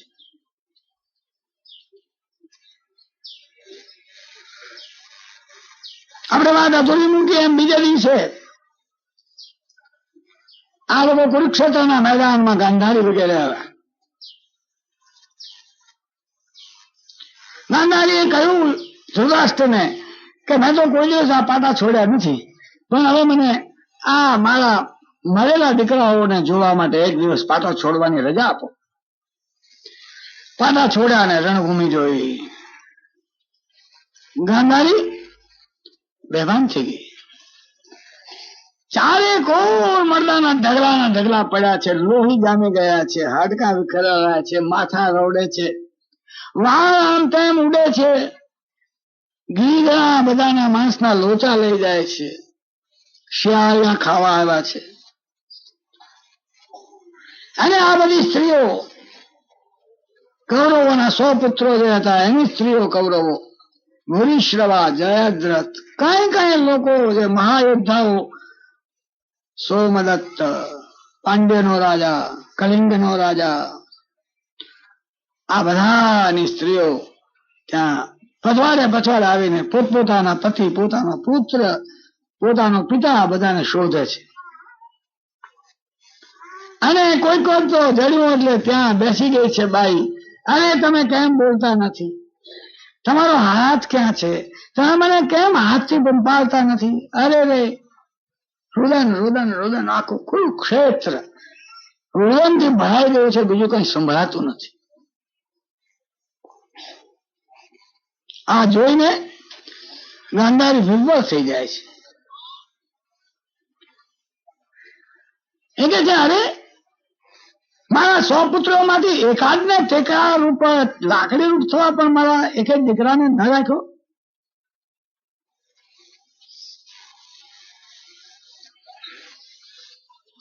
ક્રોધ ચડે છે કે કૃષ્ણ, મેં મારા દુર્યોધનને એને માગ્યા હતા તો આશીર્વાદ નહોતો આપ્યો. એ 18 દિવસ મારી પાસે આવીને પગે લાગીને કહેતો, માં તમે મને આશીર્વાદ આપો કે મારો વિજય થાવ. પણ હું એને કહેતી કે નહીં, એવું હું નહીં બોલું, એ તો ધર્મ થતો જાય. જેની બાજુ ધર્મ છે એનો જય થશે, તારો જય થાય હું બોલી નહીં શકું. અને એ દીકરો મારી પાસે રોઈને બીજા કહેતો કે માં હું તમારો દીકરો છું, તમે તમારા દીકરા માટે કેમ આટલું શુભવાન છતાં નથી? તો કે ભગવાન તને સદબુદ્ધિ આપે હું કહું, બાકી હું એમ તો નહીં જ કહું તારો વિજય થાય. કારણ કે તારો વિજય થાય એનો અર્થ કે દ્રૌપદીના વસ્ત્રાહરણને હું મુદ્રા મારું છું, ત્યાં બરાબર કર્યું. ને તારા હાથમાં સત્તા હોય તો કેટલી દ્રૌપદીઓના તું વસ્ત્રાહરણ કર. નહીં નહીં, તારી માં વાત સાચી, તારી વાય રડી છે વાત સાચી, પણ હું તને આશીર્વાદ આપી જ નહીં શકું. દ્રૌપદીમાં આખામાં ભારતમાં ગાંધારી એક ધર્મોજ્જવળ પાત્ર છે. એની કોટીનું કોઈ પાત્ર નથી. પોતાના સગા દીકરાને કહે છે નહીં, હું આવા આશીર્વાદ નહીં આપું. કૃષ્ણ મેં મારા દીકરાને આવી રીતે મરવા દીધો અને તમે આને રોકી નહીં શક્યા. તમે કહો છો કે હું સર્વ સમર્થ છું, તો તમે કેમ આ યુદ્ધ થવા દીધું અને યુદ્ધ થયા પછી કેમ રોક્યું નહીં? તમારા મનમાં મારા દીકરાનો નાશ કરવાનો હતું પહેલેથી. તમે જ આ બધો સંહાર કરેલો છે, કોઈ બીજો માણસ જવાબદાર નથી. જેની શક્તિ નથી એ તો ન કરી શકે. તમારી શક્તિ હતી છતાં પણ તમે કર્યું નહીં. એટલે હું તમને શાપ આપું છું કે જેમ મારું કુટુંબ સમુદસ્ય વિનાશ પામ્યું, એક ચાણકલું પણ નથી રહ્યું, એમ તમારું કુટુંબ આજથી 36મે વર્ષે નાશ પામશે. અને તમે અરણ્યમાં એકલા અનાથ, કોઈને પૂછ્યા ગયા વિનાના, કોઈ તમને ઓળખશે નહીં, એવી રીતે તમે મૃત્યુ પામશો.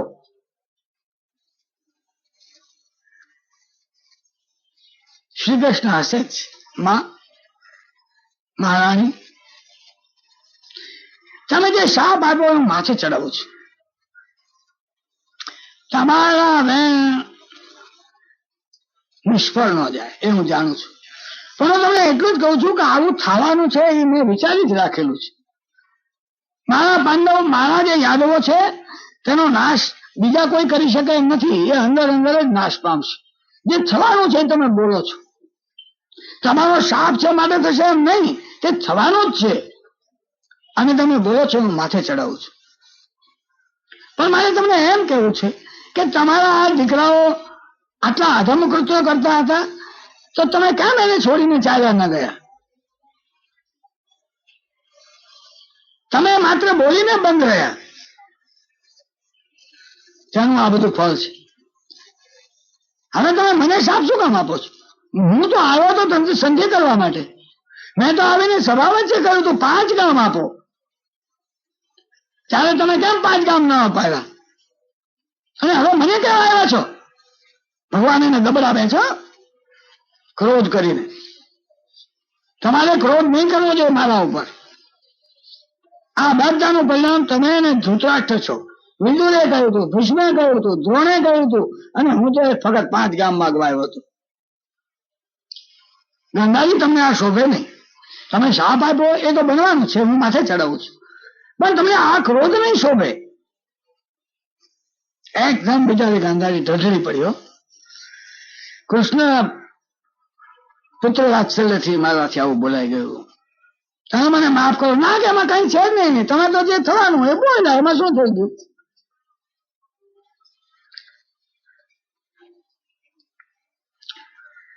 વ્યાસ એના જે ભગવાન છે એની કલ્પના માંગે માણસ, જેને વિરાટ રૂપ ધરવાની શક્તિ છે એવું એને દર્શાવ્યું છે. એ ભગવાનને એક સ્ત્રી પાસે શાપ અપાવી શકે છે.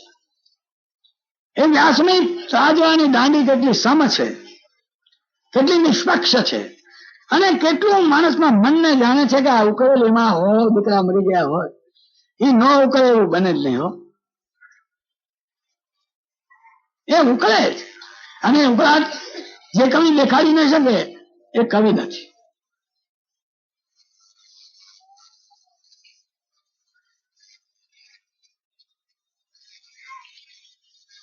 સૂતક 1 મહિનાનું પાળીને પાંડવો રાજગાદીએ યુધિષ્ઠિર બેઠા. પહેલી જાહેરાત એ કરી કે ધૃતરાષ્ટ્ર જે બધું ભોગવતા હતા એ એમને ભોગવવાનું ચાલુ છે. જે અધિકારો દુર્યોધન વખતે નતા એ બધા અધિકારો ચાલુ જ. કોઈએ ધૃતરાષ્ટ્રની આજ્ઞાનું ઉલ્લંઘન કરવાનું નથી. હું કોઈને મૃત્યુદંડ આપું તો પણ ધૃતરાષ્ટ્રને માફ કરી શકે છે. એ અમારા વડીલ છે ને છે જ. ભીમ ગાંધારીને કહે છે માં મને માફ કરો. એ કે અરે બેટા એકાદ દીકરો તો રાખવો તો, અમારી ટેકન લાકડી. અરે અમે તમારા દીકરાઓ છીએ ને. ના પણ તે મેં સાંભળ્યું કે તે દુશાસનનું બધું લોહી કીધું તું. અરે માં એવું તો હોય કે કઈ આપડા કોઈનું માના લોહી ન પીવાય. એમાં વળી આપડા ભાઈ એનું તો લોહી પીવાય કે? અરે એ તો મારી પ્રતિજ્ઞા હતી એટલે લોહી છે એ મેં લીધું, મોઢે ચોપડ્યું અને પછી મોઢે અડાડ્યું, પણ દાંતને બંધ કરી દીધા હતા, નીચે જવા જ નતું દીધું. આવું અધમકામ આપણાથી થાય માં? તમારા વીર પુત્રને અમે કેવી રીતે જીત્યા તો અમે જાણીએ છીએ. ગાંધારી કે સારું કર્યું ભાઈ, તું મારા પુત્રોના વખાણ કરે છે એટલે હવે હું તારા ઉપર સંતુષ્ટ છું. આપણે બધું છોડી દઈએ છીએ, શાંતિ પર્વત છોડી દઈએ છીએ, આશ્વમેધિક પર્વત છોડી દઈએ છીએ, અનુશાસન પર્વત છોડી દઈએ છીએ. એ તો બીજા આવા નવા 4 દિવસ માગે એટલું લાંબુ છે. એમાં ભીષ્મે જે કઈ પોતાના 112 વર્ષના આયુષ્યમાં જે કઈ ભારતીય સંસ્કૃતિના ભંડારમાં જે રત્નો જોયા તે રત્નો એને આપ્યા છે યુધિષ્ઠિરને. મેં તમને આરંભમાં શું કહ્યું? સંસ્કૃતિ નું રક્ષણ કરવા માંગતા હોય તેમણે વારસામાં આ સાંસ્કૃતિક સિદ્ધિઓ આપતા જવી જોઈએ. કારણ કે બધા એક્વાયર્ડ કેરેક્ટરિસ્ટિક્સ છે, પ્રાપ્ત સંસ્કારો છે. ના આપો તો પાછા જંગલમાં ચાલ્યા જઈએ, જંગલી અવસ્થામાં આવી જઈએ. એટલે ભગવાન કહે છે કે આ ભીષ્મ છે એ થોડા દિવસ પછી સ્વર્ગે જશે. તમે જાઓ એની પાસે બેસીને જે શંકાઓ હોય, જાણવું હોય તો જાણી લો. અને જાય છે હાથ જોડીને શ્રી કૃષ્ણની વાયો બાંચે. અરે બેટા શું કામ તું શરમાવું હોય તો મારે કે અમે અમારી પુત્રવધુનું રક્ષણ ન કરી શક્યા. આ બેસ. પણ કે હવે મને આટલા બધા બાણ વાગ્યા છે ને, એટલી વેદના થાય છે ને કે મારું ચિત્ત સ્વસ્થ નથી. અને ધર્મોપદેશ અસ્વસ્થ ચિત્તે થાય જ નહીં. અસ્વસ્થ ચિત્તે સૂજે પણ નહીં. એટલે મને કઈક સાતા હોય તો તું મને પૂછજે, હું જવાબ દઈશ. ભગવાન કહે છે તમને સાતા હોય જ જાઓ.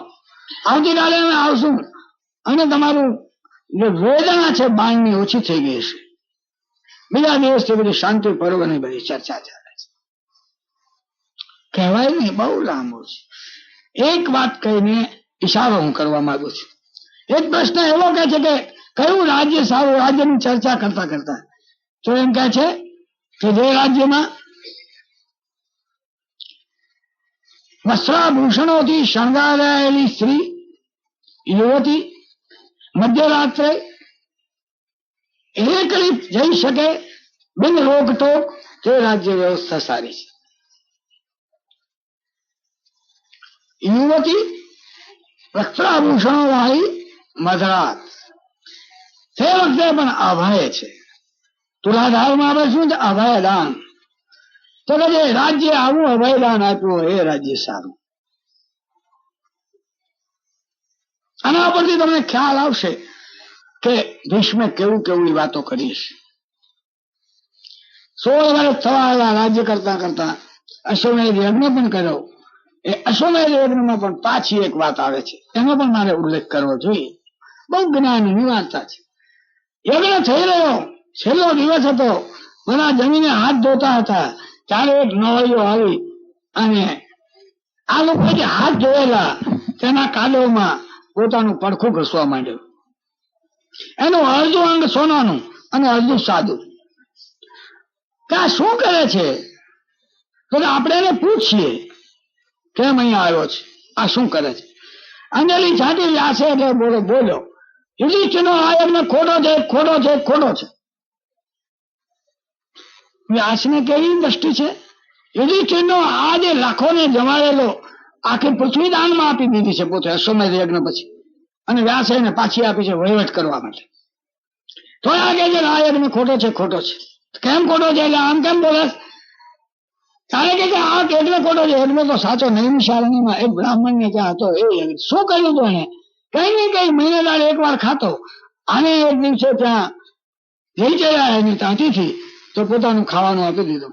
એની સ્ત્રીએ આપી દીધું, એની ગર્ભવતી પુત્ર બધું એને આપી દીધું, પુત્રે આપી દીધું. 1 મહિનો બીજો ચાલે ગયો. ફરી વાર પાછા આવ્યા તો મહિનો પણ એમ જ ગયો. 3 મહિને આવ્યા ત્યારે પણ આપ્યું. અને પછી પેલા દેવતા પ્રસન્ન થયા કે આજે તું જમી લે, હવે આજ મારે નથી ખાવું. એ જે એને ત્યાં હાથ ધોયા દેવતા એ જે લેવા આવ્યો હતો એને અને આ બ્રાહ્મણ કુટુંબે એ જે હાથ ધોયા તે કાદવમાં હું મારું અંગ રસ્તો હતો ત્યારે અડધું સોનાનું થઈ ગયું. પણ પછી તો હુકાઈ ગયું એટલે બાકીનું અડધું છે એ ન થયું. એટલે હું જ્યાં જ્યાં યજ્ઞ થાય ત્યાં જાઉં છું અને ત્યાં જ્યાં બધા મોટા મોટા માણસ હાથ ધોતા હોય ને ત્યાં જઈને હું મારું અંગ ઘસું છું, બાકીનું હોનાનું થઈ જાય એટલા માટે.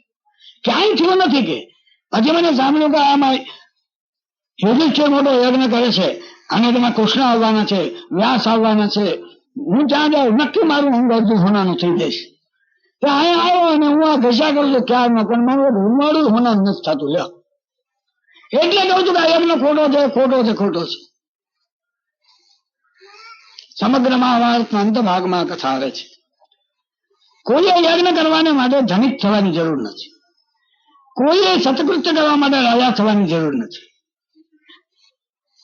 એક દરિદ્ર માણસ પણ પોતાના અલ્પતમ હિસ્સામાંથી પણ આપી શકે છે અલ્પતમ.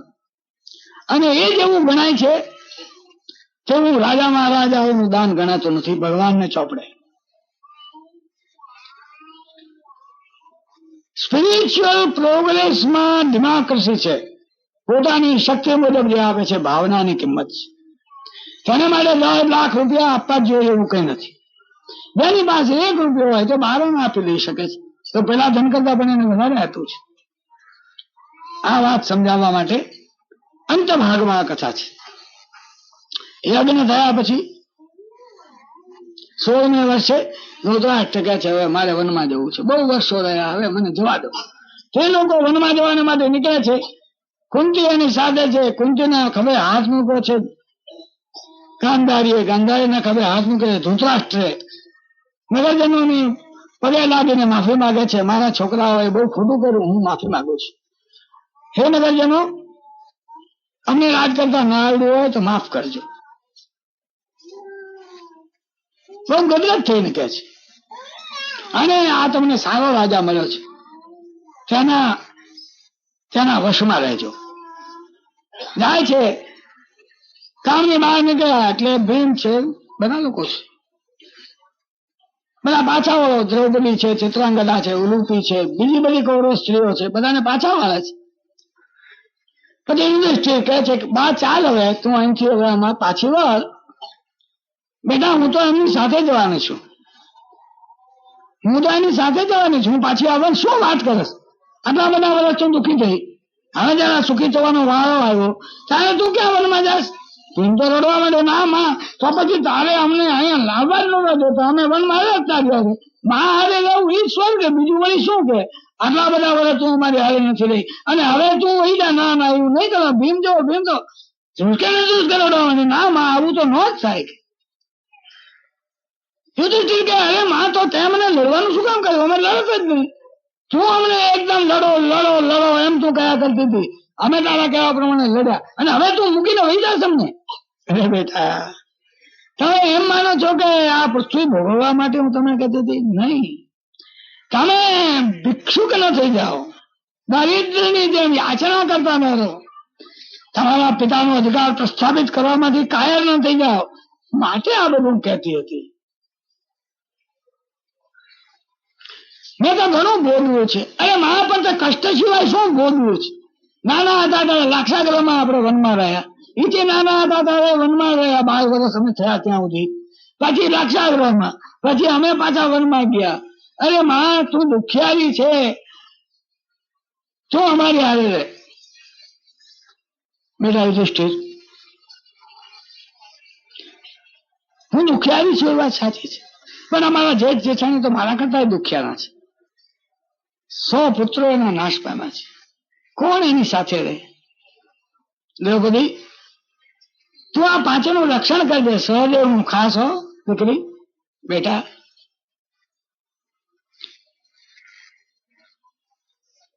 સુખ મનમાં છે, સુખ ધર્મ પાલનમાં છે, સુખ મોટા મનમાં છે. સગવડો એ નોખી વસ્તુ છે, સુખ એ નોખી વસ્તુ છે. જતી વખતે આટલો જ આશીર્વાદ આપે છે કે તમારી બુદ્ધિ ધર્મમાં સ્થિર રહો અને મન શસ્ત્રો મદસ્તો થઈ અને તમારું મન મોટું રહો. બે વચ્ચે સંબંધ છે. કુંતીની આ વાણી મેં કહ્યું, માએ આ છોકરા મોટા કર્યા છે. મૂકના છોકરા થયા, માં મોટી હતી એટલે. મન શસ્ત્રો મદસ્તો થઈ. મોટું મન રાખજો તો જ તમને ધર્મ જળશે. કુંતીનું મન મોટું છે કે આ મારા 2 છોકરાઓ માદ્રી ગઈ તો એની માં કરતા હવાઈ મારે થવાનું છે. મારા છોકરા પાછળ પહેલા એ મહત્મન છે.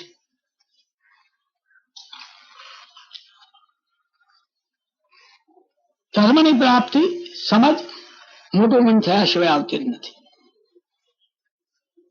કુંતી આવો આશીર્વાદ આપીને ચાલી નીકળે છે. 2 વર્ષે એ લોકો વનમાં આગમાં બળી મરે છે. બધા ભગવાન છે દ્વારિકામાં છે. 36મું વર્ષ આવ્યું. સંદેશો આવ્યો અર્જુનને કે જલ્દી જલ્દી દ્વારકા આવો. દ્વારકાથી પાછો આવીને શું હું ઉભો રહ્યો યુધિષ્ઠિરની પાસે, બોલે નહીં, ચાલે નહીં. શું છે? શું થયું છે? ભગવાન ચાલ્યા ગયા, ભગવાન ચાલ્યા ગયા. શું કહો છો? યાદવો બધા અંદર કપાઈ મુવા દારૂના વ્યસનમાં, દારૂ પીતા પીતા ભગવાન જોતા રહ્યા. પછી ભગવાન પોતે જ એટલા બધા ગુસ્સે થઈ ગયા, કોઈ માન્યું નહીં એટલે એને જ બધાને મારી નાખ્યા. અંદર ને ભગવાને બાકીને મારી નાખ્યા. અયોધ્યા છે એ સમુદ્રમાં ડૂબી ગઈ. ભગવાને સંદેશો મોકલ્યો ત્યારે મને ખબર નહોતી શું છે. ત્યાં ગયો ત્યારે કહ્યું કે ભગવાન કહેતા ગયા છે આ બધાને લઈને તું વ્રજની પેલે પાર જા અને એમની ઠેકાણે પાડજે. હું એ બધાને લઈને આવતો હતો. કગાળ કરતી સ્ત્રીઓ અને એમાં કે આ ભીરો રસ્તામાં મર્યા પંજાબના એક છેડે, આજનું પંજાબ છે ત્યાં. એ લોકો કે અમારા પર લૂંટ ચલાવી. મેં તો એને, હું અર્જુન છું, જગત જેઠા છું એમ કહીને ગાંડું થી એને હરાવવા ગયો, પણ મારાથી પણચ પણ ન તણાય.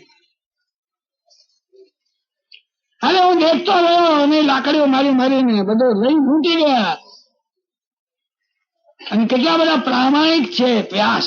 એને લખ્યું કે આ કૃષ્ણની કેટલીક સ્ત્રીઓ તેની મેળાએ હાલી ગઈ. પોતાના ભગવાનની અધિકતમ નિંદા કરે છે.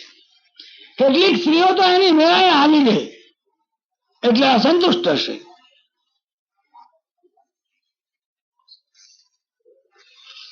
યુધિષ્ઠિર કે બસ આપણે હવે આપણો કાળ આવી ગયો છે, આપણે હવે હિમાલયમાં ચાલ્યા જઈએ.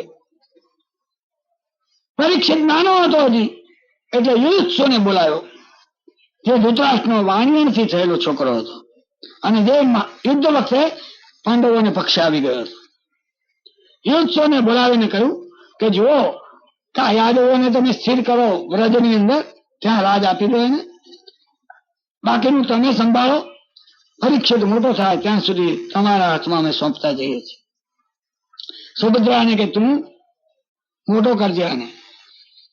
રૂક્ષ્મણી સતી થઈ, શબ્યા સતી થઈ, સત્યભામા સતી થઈ, ભગવાનની 6 પટરાણીઓ સતી થઈ.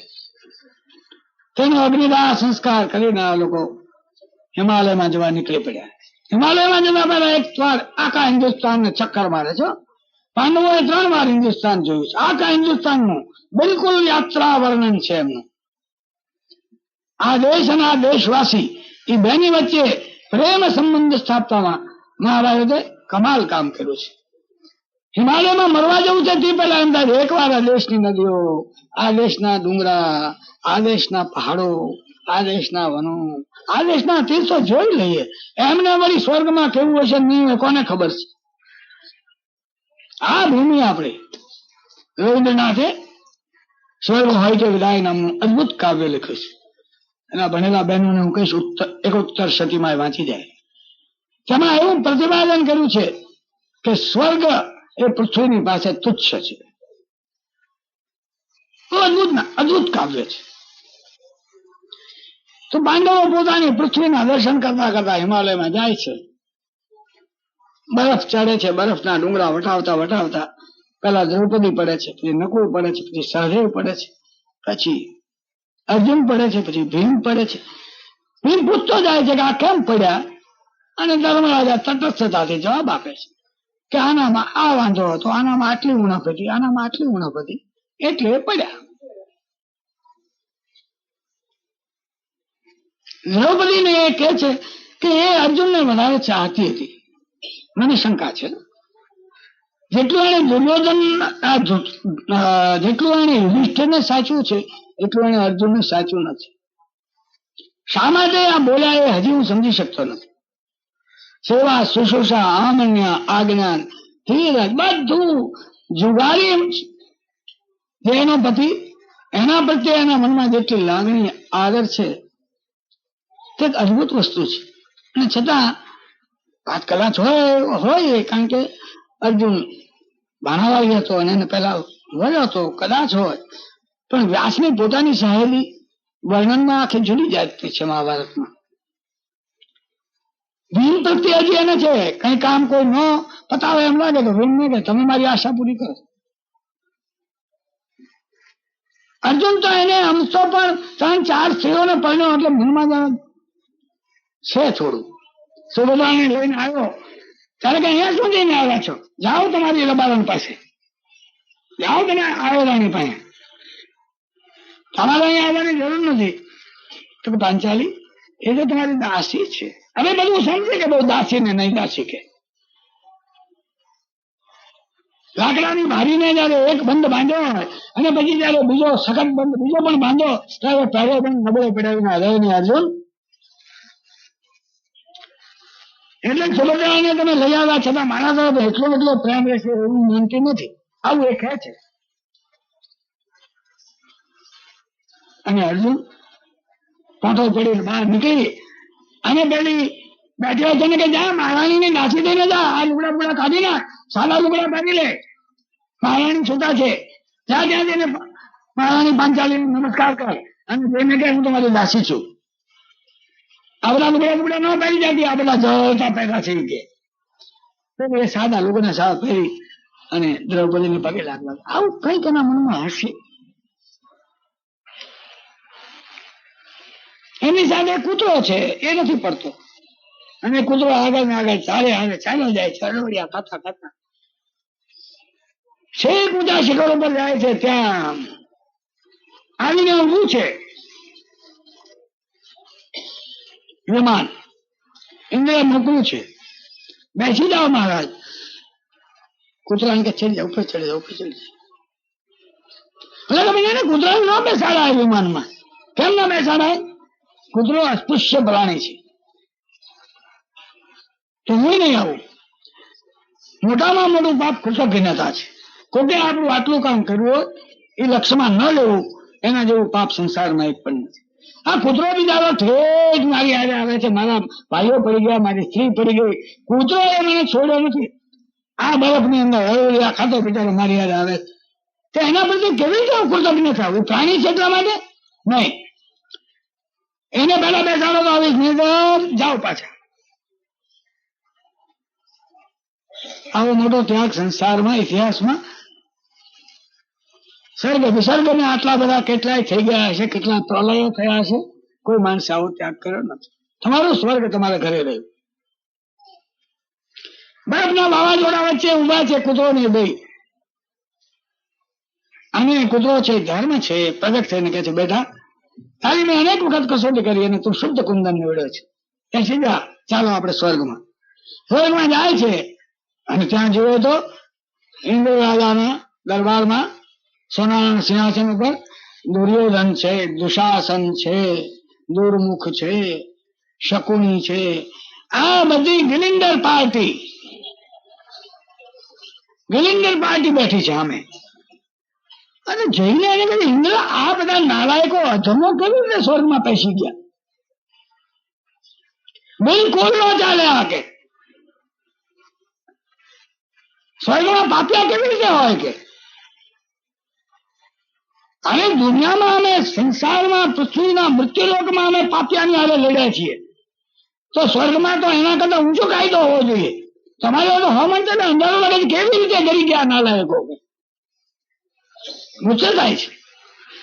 બીજું પેલો ત્યાં નારદ કહે, અરે ધર્મરાજ, પૃથ્વી પરના વેર સ્વર્ગમાં ન રખાય, ભૂલી જવું જોઈએ. નારદ ને કઈ ના પણ દો માટે ખોટું એ ખોટું, સાચું સાચું. સ્વર્ગ હોય કે ખોટાનું સાચું થઈ જાય કે? અને ક્યાં છે મારા ભાઈઓ? ક્યાં છે મારી દ્રૌપદી? શું દ્રૌપદીનું વર્ણન પછી કરે છે ત્યારે આપણને ખબર પડે છે કે હા, એને દ્રૌપદીને અન્યાય કર્યો છે. કેમ કર્યો છે આપણને ખબર નથી. દ્રૌપદીનું વર્ણન એવું અદભુત કરે છે. યોશિતા, મારી તો યુવતી પત્ની ક્યાં છે? ઊંચી નથી, નીચી નથી, શ્યામ વર્ણ છે, પદ્મપલાશ જેવી, જેમાંથી સુગંધ છૂટે છે. ક્યાં છે મારી દ્રૌપદી? તો કે એ તો બધા નરકમાં છે. અરે તારું સત્યાનાશ જાય એટલે ઇન્દ્ર, મારા ધાર્મિક ભાઈઓ, મારી ધાર્મિક સ્ત્રી તે નરકમાં, અને આ બધા નરકનો ઉતાર તે બધા સ્વર્ગમાં. ધ્યાન દેજો હેવન, તારું સ્વર્ગ જાય ખાડામાં. મારે જણાવો, મને લઈ જાઓ મારા ભાઈ પાસે. જેવી તમારી ઈચ્છા, તમને હું બતાવું. માણસ કે જા અમને લઈ જા. પછી જે નરકના રસ્તાનું વર્ણન કર્યું છે એ દાંતે ઇન્ફેર્નોમાં કર્યું હોય ને એવું વર્ણન છે. કેવું નરક છે, રસ્તો કેવો છે.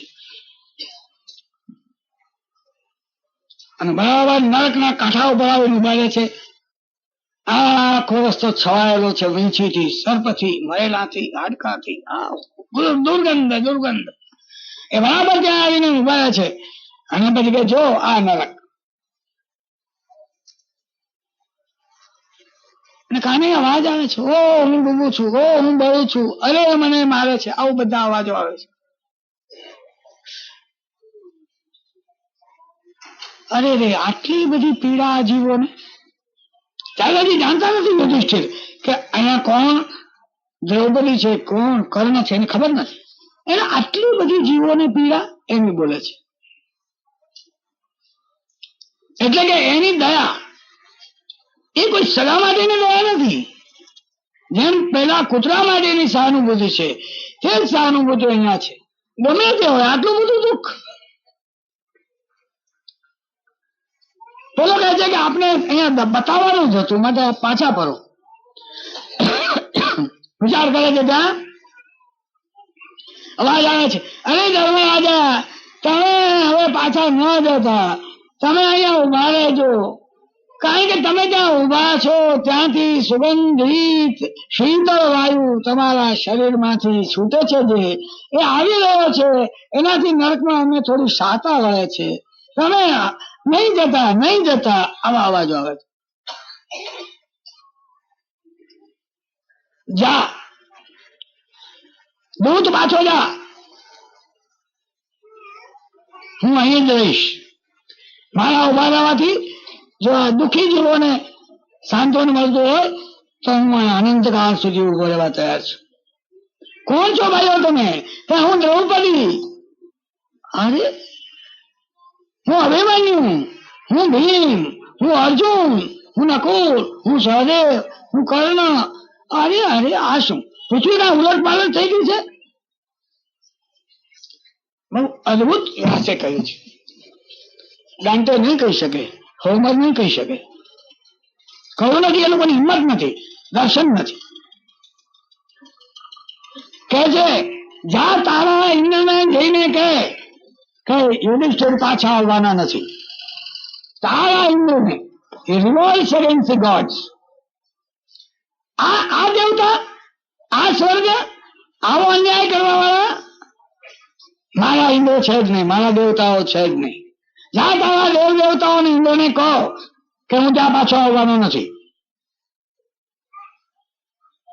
જ્યાં મારા ભાઈઓ છે, જ્યાં મારી સ્ત્રી છે, ત્યાં મારું સ્વર્ગ છે. આ બોલે છે ને ત્યાં બધું નરક અદૃશ્ય થઈ જાય છે. પ્રકાશ પ્રકાશ થઈ જાય છે. સુગંધી વાયુ વહેવા માંડે છે. શીતળતા ફેલાઈ જાય છે.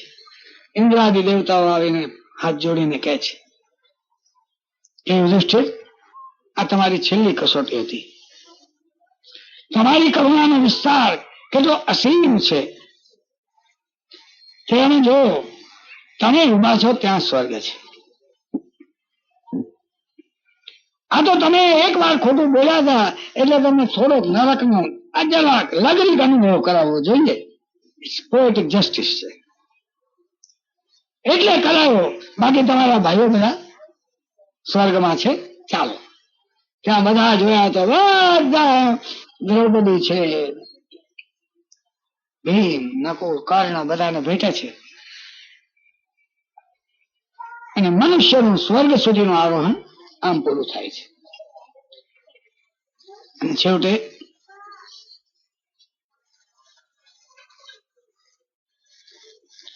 બે શ્લોકો કહે છે અને ભારત સાવિત્રી કહી છે અને કહ્યું છે કે હરેક હિન્દુ પોતાના ઘરમાં રોજ એનો પાઠ કરે.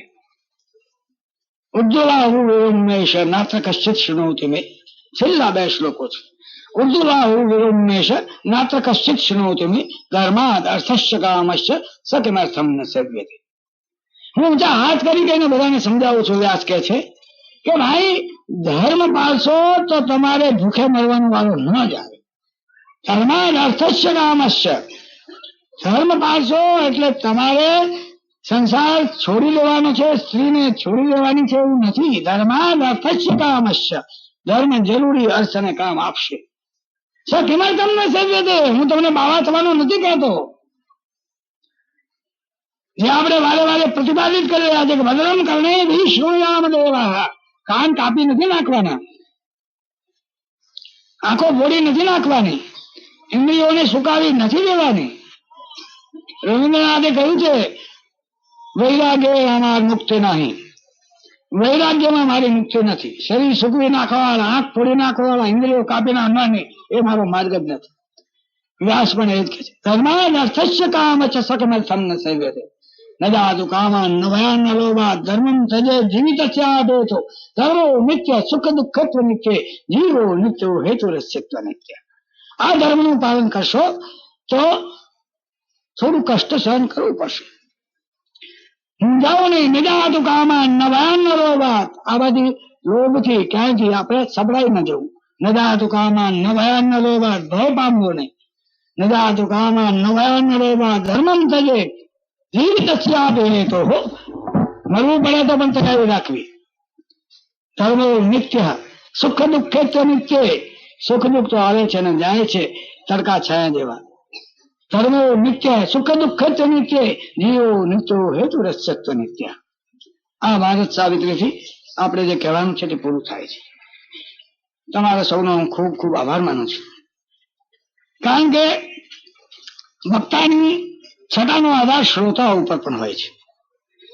સારો સંગીતકાર સારા સાંભળવા વાળા હોય તો જ ખીલે છે, નહીતર કઈ એને પણ મન નતા. બધા એવા સાંભળતા હોય તો એને પણ કઈ ખીલે નહીં. કઈ આશાવાદી બૂમ પડે છે ગાય ને સામે સાંભળતા હોય એને જો બરાબર ખીલેલા ના જોવે. એમ જે કઈ સારું કહેવાયું હોય તો એનો આધાર તમે શ્રોતાઓ છો. બહુભાઈને મેં એકવાર કહેલું એટલે મારું કામ પણ વચન પણ પૂરું પડે છે કે ચાલો આપણું એક કામ બોલાતા તે પૂરું થયું. તમારા સૌને મારે એટલું જ કહેવાનું છે કે કથામાં રિક્ત પાણી નહીં જવું. અહીંયા ભલે ન મૂક્યો હોય